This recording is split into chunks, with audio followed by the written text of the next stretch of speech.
Pecuária Inteligente. Sua conexão com o futuro sustentável e lucrativo. Olá, seja muito bem-vindo, muito bem-vinda ao podcast Pecuária Inteligente, sua conexão com o futuro sustentável e lucrativo. Eu sou Faeza Rezende e hoje em pauta, quais passos exigem a profissionalização das fazendas leiteiras? Para esse tema, eu recebo aqui o médico veterinário Guilherme Barbosa, da GS Consultoria Rural, formado pela Universidade de Viçosa e que trabalha nessa área há muito tempo, né, Guilherme? Seja muito bem-vindo. Obrigado, Faeza, pelo convite. Obrigado, ABS, aí, por essa oportunidade, né? É um prazer aí estar participando desse podcast e compartilhar um pouquinho aí do trabalho que eu tenho feito aí nesses últimos anos aí, especializado aí na pecuária leiteira. Nós que agradecemos a participação. E põe anos nisso, hein, Guilherme? A gente conversava um pouquinho antes, quase 2 décadas de assessoria, de consultoria para as fazendas. O que você viu nesse período? As fazendas estão buscando mais profissionalização? Isso deixou de ser importante para ser necessário, obrigatório para a fazenda que quer crescer? Ao longo desses anos, né, especificamente aí trabalhando com a parte de gerenciamento de dados, gerenciamento financeiro, a consultoria como um todo aí na fazenda, né? Então já tem 20 anos que eu estou aí nessa linha de trabalho. E ao longo desses anos é muito comum você ver produtor reclamando que a pecuária está difícil, que os negócios não estão indo bem.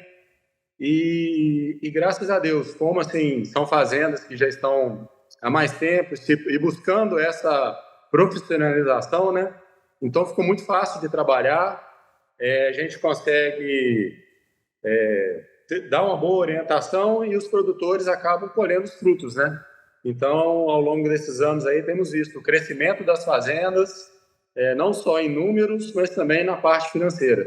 Os produtores, a gente vê o crescimento financeiro das fazendas. Isso é importante e ver que tem é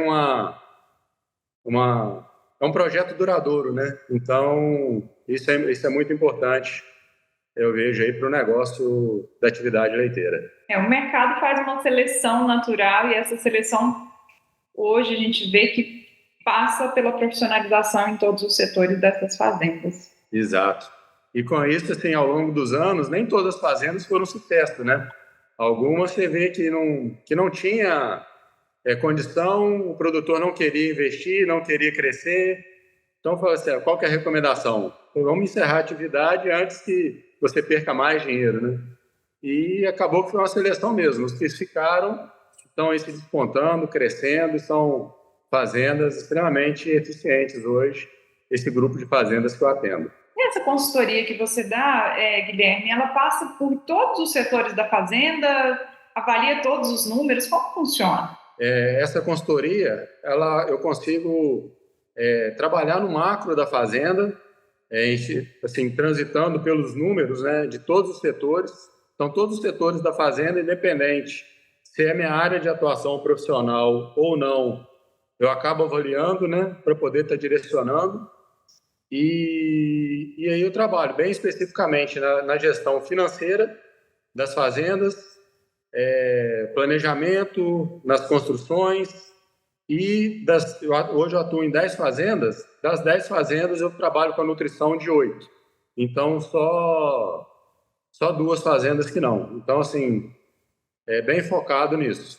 A parte técnica de um modo geral, atuei até há um ano atrás e hoje menos e mais focado mesmo só na gestão. Então consigo dedicar mais tempo aos números. Antes acabava sobrando menos tempo, né? E esse grupo de 10 fazendas que você atende são fazendas extremamente tecnológicas, profissionalizadas, que buscam inclusive uma consultoria. E como elas lidam com a genética? A gente vê um movimento aí do mercado dos produtores de leite buscando uma terceirização dessa genética, uma um olhar para essa genética como serviço, ao invés de olhar para essa genética como um produto. Isso acontece nessas fazendas? Como elas enxergam o melhoramento genético? Faísa, sim. Essas fazendas, hoje, assim, o grupo ele é um grupo bem homogêneo no sentido tecnológico. Não é homogêneo em questão do tamanho das fazendas. É um grupo hoje, essas 10 fazendas estão produzindo em média 24 mil litros de leite por dia.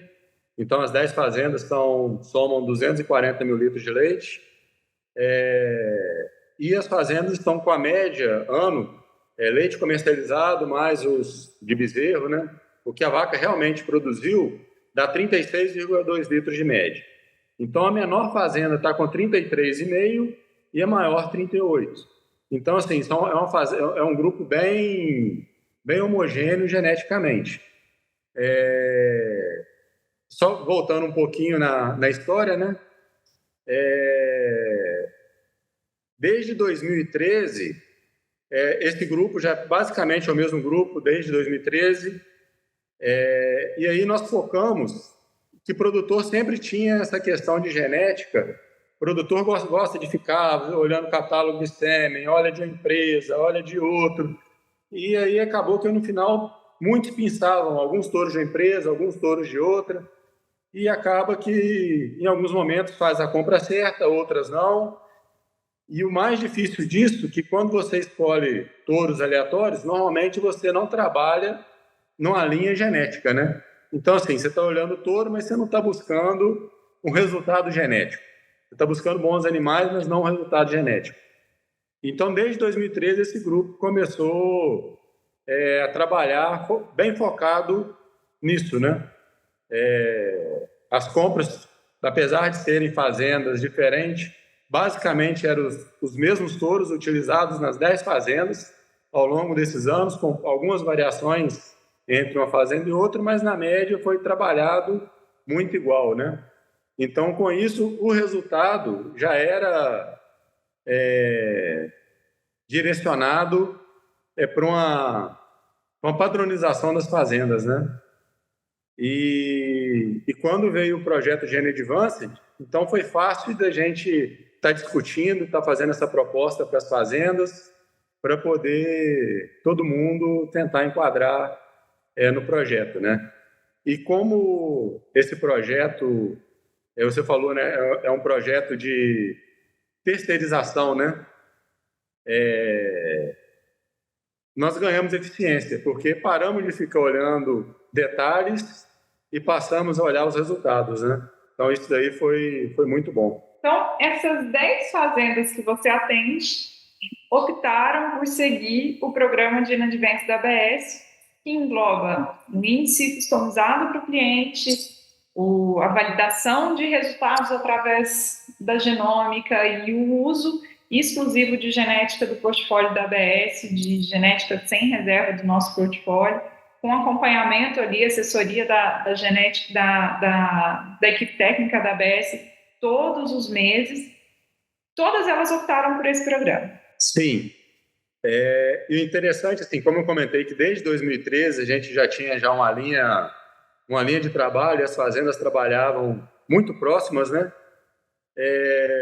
Quando houve essa proposta do Gene Advance, né, foi interessante que foi possível a gente fazer o primeiro passo, que foi a gente avaliar se aquilo que a gente vinha trabalhando ao longo aí dos últimos, que foram mais ou menos uns 7 anos de trabalho, colocando assim, massal nas fazendas, se aquelas fazendas, na hora que fez a genotipagem, se estava colhendo aquele resultado que já estava buscando. Então, esse foi o primeiro passo. Quando houve a proposta da gente determinar quais seriam os indicadores, né, qual que seria os índices genômicos, né, que a gente iria trabalhar, da mesma forma como a gente já vinha trabalhando, seguiu a linha de trabalho. Então, hoje, praticamente todas as fazendas usam o mesmo índice. Apesar de serem fazendas diferentes, todo mundo trabalha semelhante. Das 10 fazendas, 8 são exatamente o mesmo índice e as outras 2 têm uma pequena variação no índice utilizado. e os resultados já estão sendo colhidos, porque as primeiras fazendas nós já estamos já com mais de 2 anos, então já tem já um grupo bom de animais avaliados aí no projeto. Aí a pergunta que não quer calar, quais resultados são esses? Que como a gente define um índice, né, um índice genômico aí para a fazenda, então esse virou o nosso ponto de partida. É ele que determina o que a gente tinha e o que nós estamos buscando, né, em cima daquilo que foi preconizado para a fazenda. E hoje as fazendas, o menor índice de desenvolvimento foi de 16,5% de crescimento e o maior de 27,7%. E esse era, assim, um medo, não só meu, como também da equipe técnica da EBS. O Raul, a gente conversava bastante, como as fazendas já vinham há muitos anos trabalhando na mesma linha de trabalho, já tinha uma padronização já boa dos rebanhos. A dúvida era, será que a EBS vai conseguir entregar o resultado? Então, assim, existia esse medo, né? Assim, vai ou não vai? Apesar de confiar na genética, né? Assim, não, 10% eu acho que não vai dar. A gente vai ficar entre 8%, 9% nas fazendas boas, nas fazendas que têm um pouco mais dificuldade, que demorou um pouco mais, às vezes, porque o rebanho não era muito padronizado. Talvez ia chegar nos 13% a 15%, mas a gente não esperava esses de 16% até 27%. Então, números, assim, extremamente positivos, né? Quais fazendas crescem isso sem um programa de genética como o Dinadvance hoje no país? E assim, nós observamos como foi feita a genotipagem da base do rebanho antes de entrar no projeto. Então, a gente tinha o genoma dos animais antes do projeto. E esses animais genotipados antes do projeto não tinham o crescimento que eles têm hoje. Então, a gente vê que o crescimento foi colocado geneticamente a partir do momento que começou a vir nas baterias, os touros novos, o resultado, os touros direcionados mesmo para os objetivos da fazenda, né? Guilherme, e ainda falando sobre melhoramento genético, tem outros dados dessas fazendas que você pode compartilhar com a gente? Concepção, uso de genética sexada, essas fazendas que a gente sabe que crescem muito, investem em genética sexada? Sim, Faísca. Os dados das fazendas, então, assim, eu trabalho normalmente no benchmark, compilando os dados das 10 fazendas, como elas são bem padronizadas. Então, serve até como parâmetro para os produtores estarem cientes de como que eles estão, né? E hoje, as fazendas estão conseguindo, têm trabalhado em torno de 80% do sêmen do sexel nas novilhas, né, nas nulíparas, e 20% de sêmen convencional. E o resultado médio do convencional e do sexel é semelhante. Então, hoje, a média do grupo está em 43,6% de concepção, a média do último ano, média de 12 meses. Então, assim, o resultado do sexel muito interessante. E nas vacas, hoje a gente utiliza o sexel basicamente nos animais de primeira, no primeiro serviço, nas primíparas e às vezes nos animais de segunda cria, e o restante sêmen convencional. Então, aí está invertido. A gente tem utilizado numa média aí de 20% de sexel nas vacas, né, nos animais adultos, e 80% de convencional. E o resultado da concepção também não varia como nas novilhas. O resultado do sexel e do convencional é o mesmo número, exatamente igual, que hoje está em torno aí, nesse grupo, com 6.500 vacas em lactação, está em 36,2 a concepção média ano aí das fazendas. Eu acho que para o desafio de alta produtividade aí, eu acho um resultado bem interessante.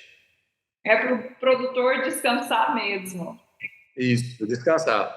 E foi ao longo dos anos aí, com a entrada principalmente do sexel, né, deu muito mais segurança para os produtores utilizarem um volume maior de sexado.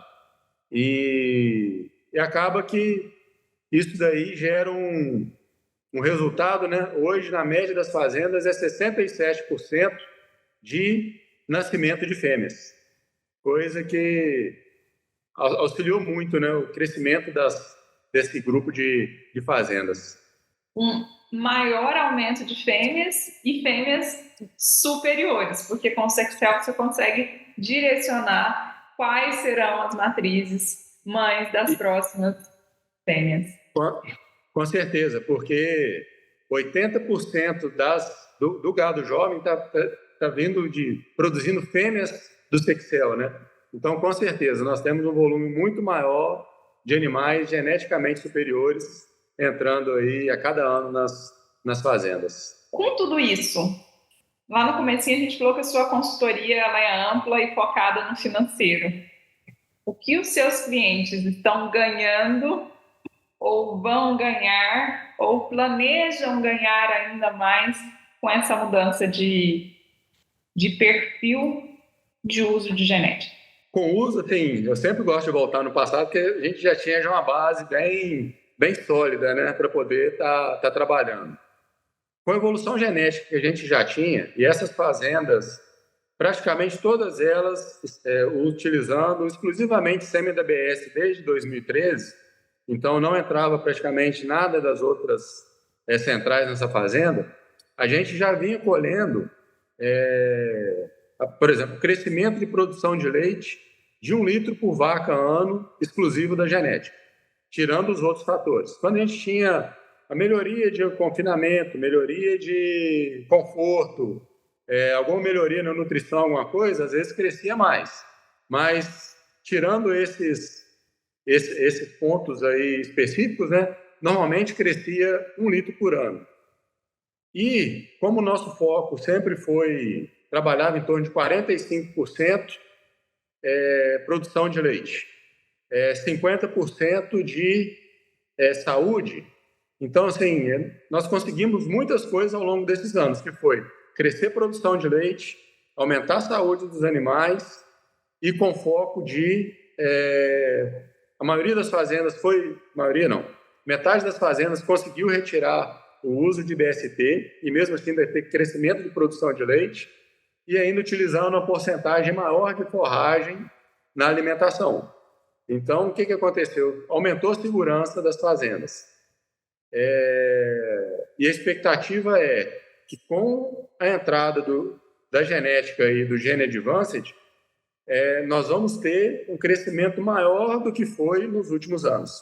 E os números genômicos estão mostrando isso. Então, agora é só esperar para colher aí no fenótipo o que esses animais vão mostrar, porque continuou crescendo produção de leite e também saúde. E crescendo a uma velocidade muito maior do que crescia no passado, a gente já estava colhendo resultados, né? Então, a expectativa tá muito boa. E, ao mesmo tempo, o produtor rural ganha tempo, porque a escolha todo o trabalho, depois de definida a meta por ele, o trabalho é da ABS. Então, ele ganha tempo para focar em outras atividades. E essa questão do produtor, no início do projeto, ele ainda demora um pouquinho para entender isso, né? Porque quem seleciona os touros não é uma pessoa. Quem seleciona é um programa que define qual que é a melhor genética para poder estar atendendo, né? E muitas vezes o produtor queria colocar filtro. Não, vamos se a gente colocasse isso, colocasse aquilo. Então, assim, na hora que ele entendeu e os resultados começaram a mostrar, então isso aí melhorou muito, porque o produtor descansou e entregou mesmo. A genética hoje é por conta da ABS. Pronto.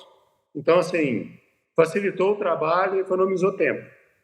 Não só do produtor, mas meu também como consultor. Eu demandava bastante tempo para poder estar selecionando, né? O que vai ser para cada ano, né? E assim, nesses mais de 20 anos como médico veterinário, já tinha visto fazendas desse porte crescerem 27% no ano, em termos de genética?